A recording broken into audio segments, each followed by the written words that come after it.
Hello दोस्तों, उत्कर्ष परिवार में आप सभी का हार्दिक स्वागत है। तो चलिए एक बार फिर से दोस्तों हम लोग निकलते हैं लखनऊ भ्रमण के लिए। कहाँ के लिए? लखनऊ भ्रमण के निकलेंगे। वैसे दोस्तों लखनऊ को अगर देखा जाए तो यहाँ पे बहुत ढेर सारी ऐसी इमारतें हैं जिनको लेकर के लगातार चर्चा होती रहती है, लेकिन उत्तर प्रदेश सरकार ने लखनऊ की चर्चित इमारतों में से 5 महत्वपूर्ण इमारतों को पकड़ा है और उनको हेरिटेज होटल में परिवर्तित करने का निर्णय लिया गया, जो कि दोस्तों पर्यटन के दृष्टिकोण से अति महत्वपूर्ण होने वाला है। वैसे दोस्तों लखनऊ अपने आप में पूरे अवध की सांस्कृतिक विरासत को समेटे हुए ये अपने प्रदेश की राजधानी है। लखनऊ है तो महज गुंबदों वो मीनार नहीं, सिर्फ एक शहर नहीं, कूचा वो बाजार नहीं, इसके दामन में मोहब्बत के फूल खिलते हैं, इसकी गलियों में फरिश्तों के पते मिलते हैं। लखनऊ हम पर फिदा, हम फिदाए लखनऊ। तो आइए दोस्तों लखनऊ की रौनक से आज आपको फिर से एक बार रूबरू करवाते हैं, और वो कौन कौन सी 5 अति महत्वपूर्ण इमारतें या कोठियां होंगी जो कि हेरिटेज होटल में परिवर्तित होने वाली हैं, हम सभी के लिए अति महत्वपूर्ण। तो सबसे पहले बात करेंगे छतर मंजिल को।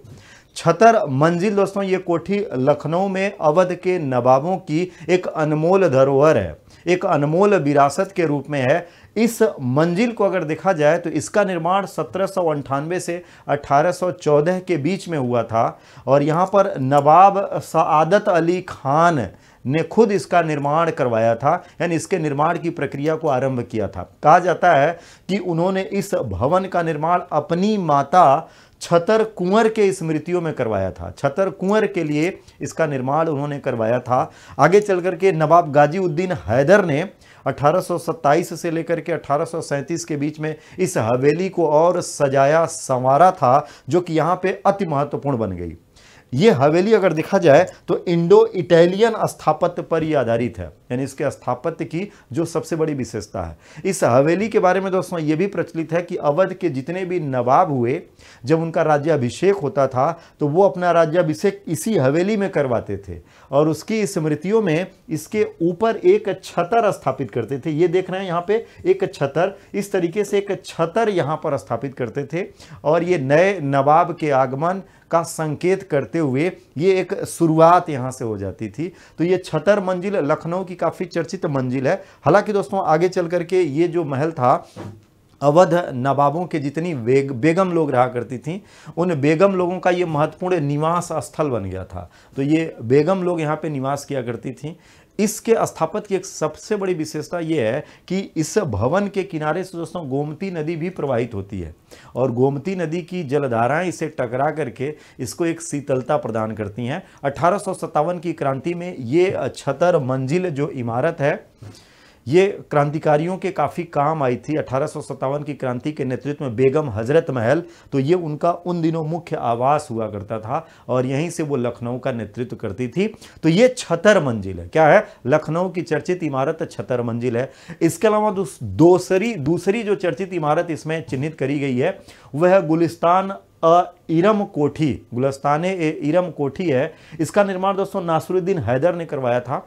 ये कोठी अगर देखेंगे तो 19वीं शताब्दी में बनाई गई थी, और ये मुख्यतः नवाबों के अध्ययन कक्ष के रूप में जानी जाती थी। इसको नवाबों का पर्सनल लाइब्रेरी कहते थे, व्यक्तिगत पुस्तकालय इसको कहा जाता था। ये ध्यान रखना, जब अंग्रेजों की हुकूमत यहाँ पर स्थापित हुई तो ब्रिटिश काल में ये अंग्रेजों ने इसको क्या बनाया, फार्म हाउस के रूप में बनाया था।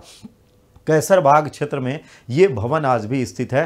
तो अब इसका भी महत्व फिर से एक बार बढ़ने वाला है अपने लखनऊ के अंदर भाई। तो इस कोठी को भी ध्यान रखना। कोठी दर्शन विलास, कोठी दर्शन विलास अगर देखा जाए तो जो अभी हम लोग छतर मंजिल की बात कर रहे थे ये उसी का हिस्सा है। क्या है? ये उसी का भाग है, तो लेकिन ये अलग भाग में विभाजित हो गया है। तो इसका निर्माण भी अगर देखेंगे तो गाजीउद्दीन हैदर ने ही करवाया था। छतर मंजिल का ही ये भाग है। वर्तमान में अगर देखा जाए तो उत्तर प्रदेश सरकार के यहाँ पे कई प्रशासनिक केंद्र भी बने हुए हैं। खास करके उत्तर प्रदेश सरकार का जो स्वास्थ्य निदेशालय है वो यहीं से काम करता है। इसके अलावा लखनऊ में जो हम लोग पढ़ते हैं केंद्रीय औषधि अनुसंधान संस्थान, उत्तर प्रदेश के लखनऊ में चर्चित ये संस्थान होता है, वो संस्थान भी इसी भवन में आपको मिलेगा। तो ये यहाँ से विशिष्ट बन जाता है। क्या है? महत्वपूर्ण बन जाता है। इसके अलावा दोस्तों जो चौथा इसमें चिन्हित किया गया है वो है रोशन उद्दौला कोठी। यह भी क्या है? अवध की विरासत की अति महत्वपूर्ण परंपरा है। इसका निर्माण अगर देखा जाए तो नासिरुद्दीन हैदर जो नवाब थे, उस नवाब के प्रधानमंत्री रोशन-उद-दौला ने इसका निर्माण करवाया था। तो उसी के नाम पर इसको रोशन-उद-दौला की कोठी भी कहते हैं। हालांकि ये कोठी दोस्तों बड़ी खूबसूरत और काफ़ी भव्य बनी थी। तो आगे चल करके अवध के नवाब जब बने वाजिद अली शाह, नवाब वाजिद अली शाह जो अवध के अंतिम नवाब कहे जाते हैं, 1856 में अंग्रेजों ने उनको विस्थापित करके कोलकाता भेज दिया था। तो ये कोठी उनको काफ़ी पसंद आ गई थी, तो इन्होंने इसको अपने अधिकार में ले लिया था। तो ये नवाब वाजिद अली शाह की अति प्रिय कोठी थी। और जब नवाब वाजिद अली शाह अपने सांस्कृतिक क्रियाकलाप को करते थे, यानी आप सभी को पता है कि अवध के विरासत में, खास करके लखनऊ घराना में संगीत विरासत को सजाने संवारने में नवाब वाजिद अली शाह का बड़ा महत्वपूर्ण रोल था। तो वो इसका केंद्र बनता था। यहाँ पे गीत संगीत कला संगीत को लेकर के रोशन-उद-दौला की कोठी का काफ़ी इंपॉर्टेंस आता था। तो लखनऊ में ये भी अब हेरिटेज सेक्टर में उत्तर प्रदेश सरकार विकसित करने जा रही है। इसके अलावा एक होगी दोस्तों फरहत बख्श की कोठी। फरहत बख्श की कोठी, ध्यान रखना, ये कोठी ब्रिटिश स्थापत्य है। ये क्या है? ब्रिटिश स्थापत्य है। इसका मूल नाम जो है वो है मार्टिम विला, यानी इसका मूल नाम क्या है? मार्टिम विला है। फिर आगे चल करके इसको फरहत बख्श की कोठी के नाम से संबोधित किया गया। स्वतंत्रता के बाद इसका निर्माण मेजर जनरल क्लाउड मार्टिन ने करवाया था।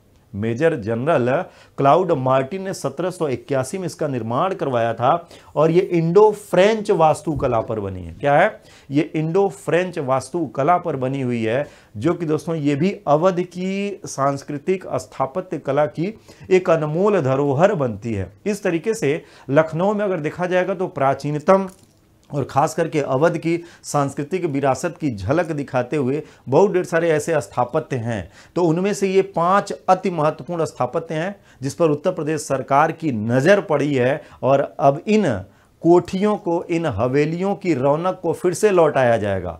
फिर से इनके पुराने दिन लौटने वाले हैं और ये अब उत्तर प्रदेश में हेरिटेज होटल के रूप में बनेंगे, जो कि आने वाले दिनों में उत्तर प्रदेश में पर्यटन के दृष्टिकोण से अति महत्वपूर्ण रहेगा। तो ये इस श्रृंखला के महत्वपूर्ण विषय हैं। मुझे पूर्ण विश्वास है कि ये आप सबके एग्जाम के दृष्टिकोण से और आपकी सामान्य जानकारी के लिए रामबाण सिद्ध होगा, अति महत्वपूर्ण सिद्ध होगा। मिलते हैं कुछ और ऐसे ही विशेषांकों के साथ, तब तक के लिए जय हिंद।